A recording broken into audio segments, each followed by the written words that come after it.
जब wax university में पढ़ते थे तो उनकी फैमिली फाइनेंशियली बहुत स्ट्रगल कर रही थी। ऑथर को पढ़ाई के लिए लोन मिला था। एक बार वैक्स के दोस्तों ने उसे कहा कि चलो ट्रिप पर चलते हैं, पर उनके पास पैसे नहीं थे। लेकिन वैक्स ने उम्मीद नहीं छोड़ी क्योंकि उन्होंने द सीक्रेट बुक पढ़ी थी। इसलिए वो सोचने लगे कि उन्हें कहीं ना कहीं से तो पैसे मिल ही जाएंगे। इसलिए वो पैसों को लेके पॉजिटिव रहे। उन्हें बिलीव था कि पैसों का अरेंजमेंट टाइम पर हो जाएगा। उन्हें ट्रिप पर जाने के लिए $500 चाहिए थे। और हैरानी की बात यह है कि एक हफ्ते के बाद उन्हें टैक्स ऑफिस से एक लेटर आया जिस पर यह लिखा था कि ऑथर ने गलती से ज्यादा टैक्स पे कर दिया है, इसलिए उन्हें रिफंड मिलेगा। जल्द ही ऑथर को टैक्स ऑफिस से $850 का चेक मिल गया। ट्रिप का दिन बहुत पास था और चेक डिपॉजिट होने में लगभग 5 दिन लगते हैं, पर ऑथर ने अपनी पॉजिटिव सोच बना के रखी और चेक सिर्फ 3 दिन में डिपॉजिट हो गया, जिसके कारण ऑथर अपने दोस्त के साथ ट्रिप पर चले गए। लॉ ऑफ अट्रैक्शन के हिसाब से आप जैसा सोचेंगे आपके साथ वैसा ही होगा। इसलिए ऑथर को लगा कि यार वाह, ये लॉ ऑफ अट्रैक्शन तो काम करता है, इसीलिए वो इसे आगे भी यूज करना चाहते थे। पर उनके साथ हर बार लॉ ऑफ अट्रैक्शन काम नहीं किया। जब वैक्स यूनिवर्सिटी के फाइनल ईयर में थे तो उन्हें प्रोजेक्ट में बहुत गंदे मार्क्स मिले, जिसके कारण उनका फाइनल ग्रेड भी कम हो गया। ऐसा इसलिए हुआ क्योंकि उनके ग्रुप को डिसाइड करना था कि हर मेंबर ने प्रोजेक्ट में कितना कंट्रीब्यूट किया है। ग्रेजुएशन से पहले उनकी ग्रुप में लड़ाई होगी। वैक्स पूरे टाइम पॉजिटिव रहे और सोचते रहे कि सब ठीक हो जाएगा, पर ऐसा नहीं हुआ। और तभी ऑथर को समझ आ गया कि ये लॉ ऑफ अट्रैक्शन काम नहीं करता है। वैक्स के पास कॉलेज का इतना काम था कि उन्हें लग रहा था कि वो एग्जाम और असाइनमेंट में फेल हो जाएंगे और ग्रेजुएट नहीं हो पाएंगे। उनके मन में बहुत से थॉट्स आ रहे थे। उन्हें लग रहा था कि उन्होंने अपनी डिग्री के पैसे वेस्ट कर दिए हैं क्योंकि वो पास नहीं हो पाएंगे, या उनकी माँ को उनका रिजल्ट देखकर बहुत दुख होगा। वैक्स ने अपनी माँ को बताया कि वो यूनिवर्सिटी छोड़ने वाले हैं और वो ग्रेजुएट नहीं होंगे क्योंकि उनके पास कोई भी रीजन नहीं था यूनिवर्सिटी जाने के लिए। पर उनकी माँ ने उन्हें प्यार से रुकने के लिए बोला, लेकिन इस बात पर भी वैक्स नहीं माने। इसके बाद ऑथर ने डिसाइड किया कि वो कुछ जॉब्स के लिए अप्लाई करेंगे। उनका मानना था कि अगर उन्हें जॉब मिल गई तो वो खुद को एक फेलियर नहीं मानेंगे और साथ में वो घर के खर्चे भी उठा सकते हैं। तो अब वैक्स ने हर एक जॉब पर अप्लाई करना स्टार्ट कर दिया था और अपने कवर लेटर में लिखा था कि मैं हूं तो अंडर क्वालिफाइड, लेकिन मैं कोई भी काम पूरे दिल से करूंगा। लेकिन उन्हें कोई भी जॉब नहीं मिली। वैक्स को कहीं ना कहीं पता था कि वो यूनिवर्सिटी नहीं छोड़ना चाहते क्योंकि उनकी डिग्री ऑलमोस्ट कंप्लीट थी। उन्होंने डिसाइड किया कि वो अपनी असाइनमेंट कंप्लीट करेंगे और सब फेस करेंगे। अब दूसरी प्रॉब्लम ये थी कि ऑथर की बड़ी बहन की शादी थी, यानी उन्हें सब असाइनमेंट्स बाकी लोगों से जल्दी खत्म करनी थी ताकि उन्हें यूनिवर्सिटी से छुट्टी मिल पाए। वैक्स पर बहुत प्रेशर था। उन्होंने अपनी फैमिली को बोल दिया था कि वो शादी पर नहीं आएंगे और उन्हें ये पता था कि इस डिसीजन की वजह से उन्हें पूरी लाइफ रिग्रेट करना पड़ेगा। थैंकफुली उन्होंने अपनी असाइनमेंट्स जल्दी खत्म कर ली और वो शादी पर चले गए। वैक्स की बहन की शादी गोवा में थी और जब वैक्स गोवा पहुंचे तो उनकी लाइफ में सब कुछ चेंज हो गया। अचानक से वो बहुत रिलैक्स्ड और खुश फील कर रहे थे। उनके आसपास खुशी का माहौल था और सब लोग सेलिब्रेट कर रहे थे। इस टाइम पर ऑथर पॉजिटिव रहने की कोशिश नहीं कर रहे थे, वो ऑटोमेटिकली खुद ही बहुत खुश थे। इस एक्सपीरियंस से वैक्स को समझ आ गया था कि यूनिवर्स में कौन सा लॉ काम करता है। जब वैक्स वापस आए तो उनकी खुशी उन्हीं के साथ थी। वो अब यूनिवर्सिटी के लिए पढ़ने के लिए तैयार थे। वो हर दिन लाइब्रेरी जाके घंटों तक पढ़ाई करते और अपना कुछ टाइम पॉजिटिव लोगों के साथ बिताते। फाइनली वैक्स ग्रेजुएट हो गए और अपने कोर्स के सबसे मुश्किल सब्जेक्ट में उन्होंने बहुत अच्छे मार्क्स लिए। तो अब सवाल ये आता है कि अगर ऑथर के साथ लॉ ऑफ अट्रैक्शन काम नहीं किया तो फिर कौन सा लॉ काम किया? तो इसका आंसर है लॉ ऑफ वाइब्रेशन। देखिए, इस यूनिवर्स में सब कुछ एटम से बना है और सभी एटम्स वाइब्रेट करते हैं। ऑथर के अकॉर्डिंग हमारे थॉट्स भी वाइब्रेशंस पैदा करते हैं और हमारे थॉट्स की स्टेट वाइब्रेशंस पर डिपेंड करती है। पॉजिटिव थॉट्स जैसे कि लव, खुशी एक्सेट्रा ज्यादा फ्रीक्वेंसी से वाइब्रेट करती है। नेगेटिव थॉट्स कम फ्रीक्वेंसी से वाइब्रेट करते हैं और हमारे थॉट्स की फ्रीक्वेंसी का असर हमारे आसपास वाले लोगों पर भी होता है। जैसे अगर हमने 2 ट्यूनिंग फोक्स आसपास रखे हैं और हमने उनमें से एक ट्यूनिंग फोक को थोड़ा सा झटका दे दिया तो इस ट्यूनिंग फोक की वाइब्रेशन के कारण दूसरा ट्यूनिंग फोक भी वाइब्रेट करने लगेगा, जबकि उसमें हमने हाथ भी नहीं लगाया। कुछ ऐसा ही होता है हमारे इमोशंस और थॉट्स के साथ। जब हम पॉजिटिवली सोचते हैं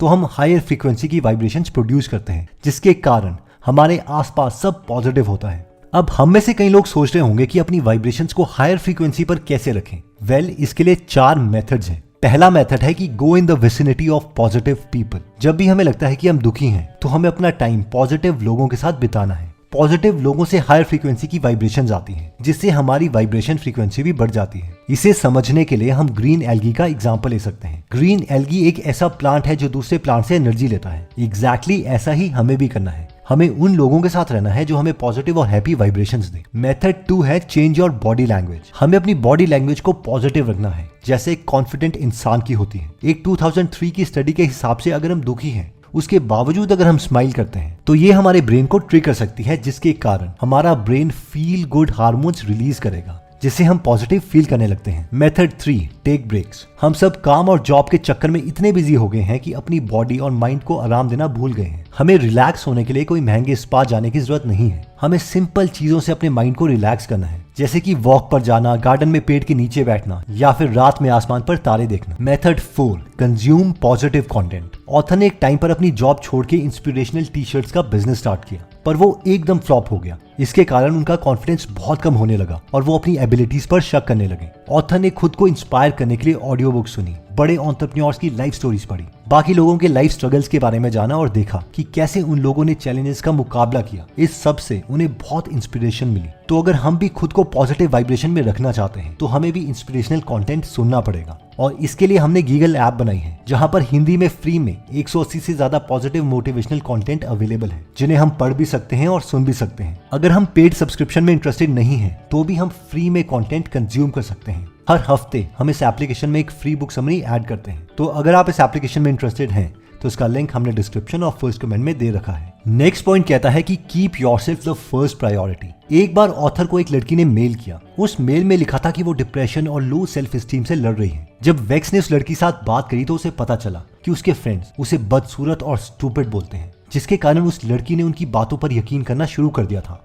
और वो डिप्रेस हो गई थी। बाद में जब उस लड़की ने नए पॉजिटिव फ्रेंड्स बनाए तो उसका कॉन्फिडेंस वापस आ गया। ऐसा इसीलिए हुआ क्योंकि हम अपने आसपास के लोगों के ओपिनियंस को सुनकर खुद के बारे में सोच बना लेते हैं, और इसीलिए अच्छे दोस्तों के साथ घूमना बहुत इंपॉर्टेंट है। आपके दिमाग में एक और क्वेश्चन आ रहा होगा, आखिर नेगेटिव लोगों को हैंडल कैसे करें? लाइफ में नेगेटिव लोगों को इग्नोर करना नामुमकिन है। कभी ना कभी आप किसी ना किसी इंसान से मिलेंगे जिसकी वाइब्रेशंस लो होंगी। ऑथर जब 5 साल के थे तो उनकी क्लास में सभी बच्चों को बोला कि वो अपने पेरेंट्स के बारे में बताएं। सभी बच्चों ने अपने पेरेंट्स के बारे में बताया, पर ऑथर के डैड की मौत हो गई थी जब वो बच्चे थे, इसलिए ऑथर ने सिर्फ अपनी माँ के बारे में बताया। क्लास में बच्चों ने उनका बहुत मजाक उड़ाना स्टार्ट कर दिया। उन बच्चों ने ऑथर को बहुत चीजें बोली, जैसे कि इसकी मम्मी ही इसके पापा हैं, हाँ हाँ हाँ, शायद इसके पापा की मौत हो गई है, इसके पास तो पापा भी नहीं है। ये सब सुन के ऑथर को बहुत बुरा लगा और गुस्सा भी आया। तब ऑथर ने स्कूल में बहुत लोगों से लड़ाई करी, जिनके कारण उनकी मदर को और परेशानी उठानी पड़ी। ऑथर के अकॉर्डिंग नेगेटिव लोगों को एक करारा जवाब देने के लिए 2 चीजें काफी हैं, और वो है साइलेंस और खुशी।